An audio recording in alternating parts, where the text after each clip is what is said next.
Naughty Dog. When I say that name, a few different franchises might pop into your head. You'll either be thinking about the original PlayStation's unofficial mascot, Crash Bandicoot, or the blockbuster action-adventure of the PS3 era, Uncharted, or even the dark and gritty Last of Us series on modern consoles. But if you're like me and have great taste in 3D platformers, the first series that comes to mind is of course Jak and Daxter. The original game was released almost 24 years ago, and even though it seems to have a cult following, it seems to have been lost to time. Other than some re-releases on modern consoles, things have been pretty quiet for this classic platformer. So join me over the next few weeks as I take a look back at Jak and Daxter, the Naughty Dog series everyone forgets about. So yeah, today I will be talking about Jak and Daxter, the Precursor legacy. This kicks off the Jak and Daxter Retrospective series.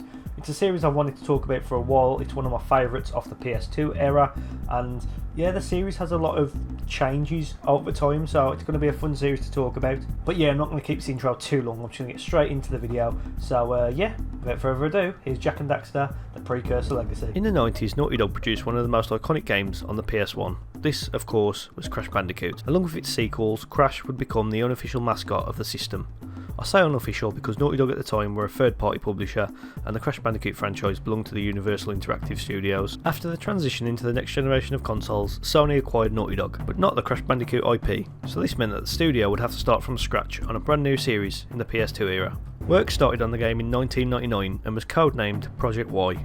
The goal of the dev team was simple: make the most immersive and open 3D platformer anyone had ever seen, and 24 years later it's safe to say they succeeded at that. Jak and Daxter The Precursor legacy would originally release on the PS2 in early December 2001. Hey, big guy! Been there long? A new legacy is born, ready for everyone.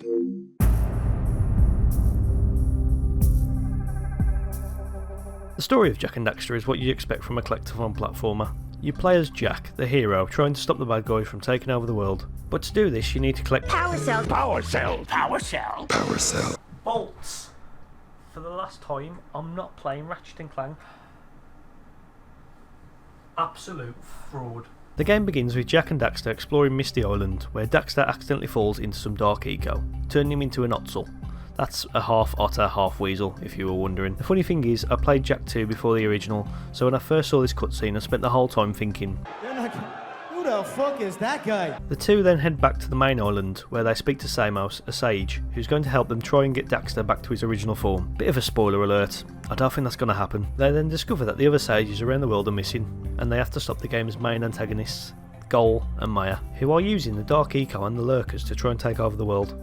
Like I said, it is a pretty standard story for a 3D platformer, but saying that, it's still a fun story to play through. A lot of that is down to the writing and the animation in the cutscenes. Jak doesn't speak, the only noise he makes is this really demonic breathing noise. Most of the talking is left to Daxter, the quirky sidekick, and the voice acting and writing when it comes to his interactions with other characters is a lot of fun, and is good enough to be in its own spin-off cartoon. Up me catch! No matter what I try, I can't seem to catch a single fish in this river. Woo!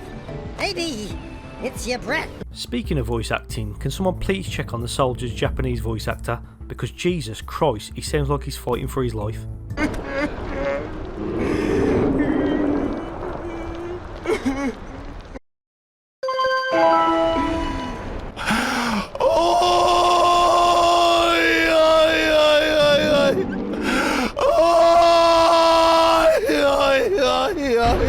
Over the years that followed, the lore of the game would become more in depth thanks to the sequels and different info on websites and publications. I don't think the original Jak and Daxter is ever going to be remembered for being the best story Naughty Dog have ever crafted, but it does just enough to keep the game engaging and fun to play through.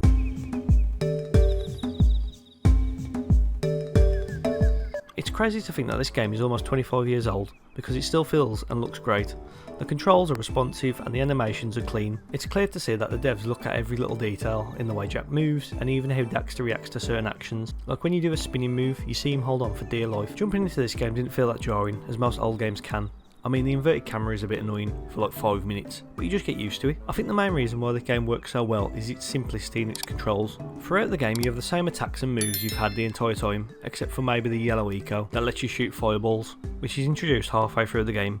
All that changes is the way you apply this moveset to the world, with the game constantly introducing new obstacles and enemies to take on. A major part of the game is eco, which are power-ups that come in different varieties, Green eco gives you points towards health, blue helps with speed and also moves objects in the world to help you get to certain points, red eco makes Jak stronger, and the yellow eco I spoke about earlier that lets you shoot fireballs. Then there's dark eco, which can cause damage to you if you come in contact with it. Different variations of eco don't change the game too much, but just change the gameplay just enough to keep it fresh. Another thing I want to touch on is vehicles. There's not a lot of these segments, but they are the most frustrating part of the game. They're a nightmare to handle, and when some of the objectives are really long and one small mistake can send you right back to the beginning, it does get a little frustrating. But it is like 15% of the game, so I can't be too mad at that. Visually the game still looks insanely good. The art style of the world and characters, all the little details in the animations really make this game still hold up to this day. Even though it's not that impressive nowadays, being able to see the village from Misty Island was mind blowing back on the PS2, and the game does all this with no loading screens. There's a few tricks when entering certain levels to load the world in, but the game never takes you out of the action, which means that you never want to put it down.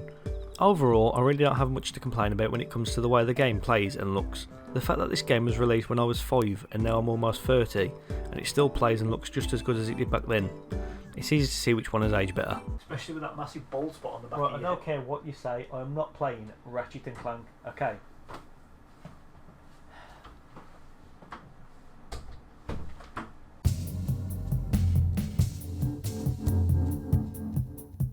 Like I said before, Jak and Daxter is a collectathon, meaning you'll be spending most of the game trying to fill these in, and if you're anything like me, seeing something like this will drive you up the fucking wall. The game is broken up into 12 levels with a few vehicle sections in between. Throughout each level you'll be given unique objectives to earn power cells, whether that being something you find throughout the level, reaching a certain point, or just handing over 90 precursor orbs to villagers, which by the way, they are so lazy, most of the objectives consist of you doing their job for them. They may as well call the first part of the game Child Labour Simulator 2001, because that is all you do. And yes, I am annoyed at the fisherman because I hated this as a kid.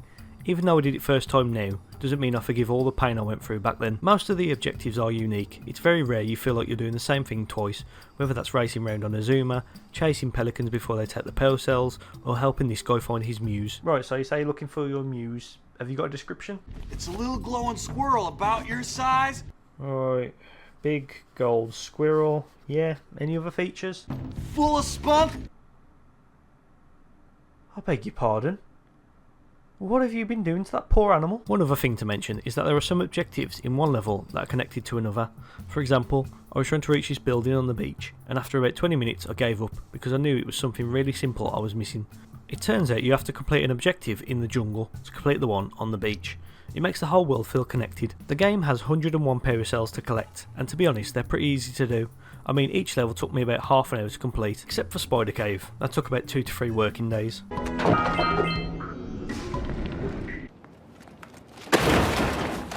There's a few boss levels chucked in, which again aren't too difficult. A massive factor I think in the game not being too challenging is the fact you have unlimited lives, and most levels have a few checkpoints, so you're not constantly pulled back to the start. The game is quite easy to get through, but it's still a fun game to sit back, relax and play. The same can't be said for its sequels though.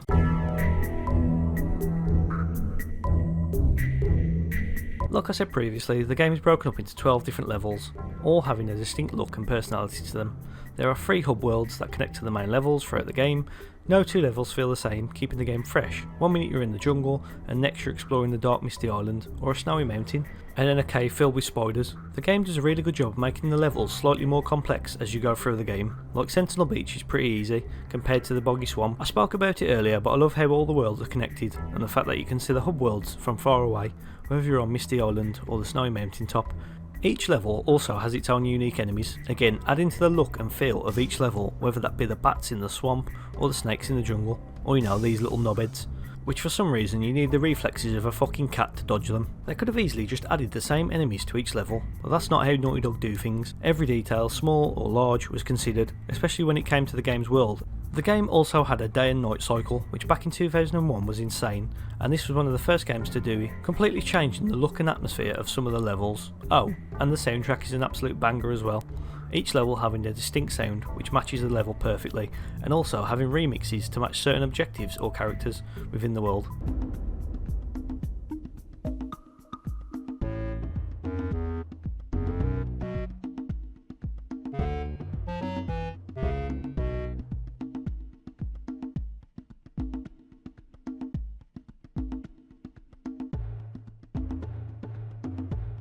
Every little detail was considered when crafting the world, which makes Jak and Daxter one of the best looking and fun platformers to play even 24 years later.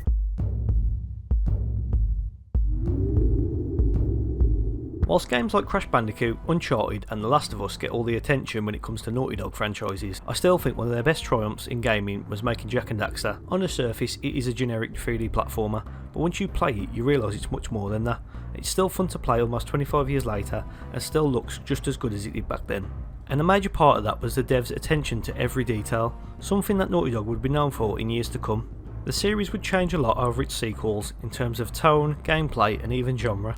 Some might say those games improved on what the original did, but for me there's something really special about the simplicity of Jak and Daxter The Precursor Legacy. So yeah, that is it for Jak and Daxter The Precursor Legacy, and I've got to put it in the tier list, and it's a fresh tier list and I'm going to put it in S tier. It's just a fun platformer. The series will change over time, but this one is just, they get everything right. I mean, they worked on Crash Bandicoot for the PS1, so they knew what they were doing with a 3D platformer, but yeah. It's a fun game, it still looks great to this day, it still controls really well. It is quite easy, I mean you can fly through 60% of the game in like less than 2 hours, so it's not that challenging as Naughty Dog's older games, but over time it does get a bit more challenging throughout, so the progression is pretty decent. Yeah, there's not much else to say about Jak and Daxter. It's just a perfect platformer. Like, it doesn't do too much wrong, so yeah, it has to be an S tier because it's just a great fun little game. But yeah, that is it for today. Thank you so much for watching. Of course the next video will be Jak 2. I'm not going to put a time frame on when that video is going to come out. I am already playing it now, so I am in that sort of starting process of making the video. I'll be writing the script very soon, but if you want to keep up to date with the channel, best thing to do is to subscribe, and I post a lot in the community tab, so I'll normally post when I'm working on the next video, what I'm doing on the next video, so you can keep up to date with that. Anyway, I hope you've enjoyed today's video. It has been a bit of a return to form from like my last few videos. It's very similar to the Saints Row and the Tekken series. I've tried to put a bit more work and effort into the Jak and Daxter video, and that's going to carry on throughout the series. So please, if you have enjoyed, please support the channel by liking the video, commenting down below, and of course subscribing. It helps out a lot to see people interacting with these types of videos, so yeah, please do that if you haven't already. And yeah, just thank you so much for watching, thank you for supporting the channel. I'll see you very soon for Jak 2 Renegade if you're from Europe. But yeah, that is it for today. Thank you so much for watching, and as always, I'll see you when I see you.